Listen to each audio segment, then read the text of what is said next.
শাড়ি পরেছিস কেন? তুমিই তো করতে বললে। কোথায় আমি করতে বলেছি? এই শাড়িটা পরে কালকে আমি ভিডিও বানিয়েছি, তারপরে এটাকে আমি ভাঁজ করে আলনার উপরে রেখে দিয়েছি আমার ঘরে। সেখান থেকে আমাকে না বলে শাড়িটা এনে পরে নিয়েছে। কেমন মিথ্যে কথা বলে দেখো গাইস, নিজেই বললো যে কোয়েল তুই আজকে শাড়িটা পরবি, তাহলে আমি তুলবো না। তাই জন্য আমি বললাম যে ঠিক আছে দাও। আমি বলেছি তোকে শাড়ি পরার কথা? ও ওর শাড়ি কখনো আমাকে পরতে দেয় না, আমার শাড়ি আমাকে না বলে নিয়ে পরে নিয়েছে। একে তো আমাকে না বলে নিয়ে পরেছে, তারপরে আবার মিথ্যে কথা বলছে আমি নাকি ওকে পরতে বলেছি। দাঁড়াও আমি বলছি। আসল কথা হচ্ছে আমার নিজের এমনিতেই অল্প কটা শাড়ি, আর দিদি অনেক ফেমাস মানুষ, ভিডিও থেকে অনেক অনেক ইনকাম করে সেখান থেকে অনেক অনেক শাড়ি কেনে। আমি অত ফেমাস না, আমার অত শাড়িও নেই, যার জন্য দিদি আমার কাছ থেকে শাড়ি নেই। কি করবে, আমার নিজেরই তো শাড়ি নেই, আমার অল্প কটা শাড়ি।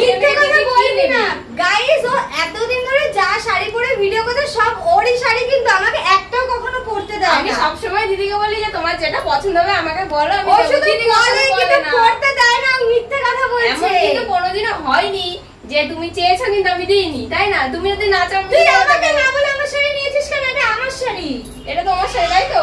ঠিক আছে আমি এটা খুলে দেবো, খুলে ভিডিও বানানো, যে ভিডিও বানানো হয়ে গেছে, যে ভিডিও বানানো হয়ে গেছে অমনি এখন বলছে খুলে দিয়ে দেবো। আমি এখন বারান্দায় এসে দেখি তো আমার শাড়ি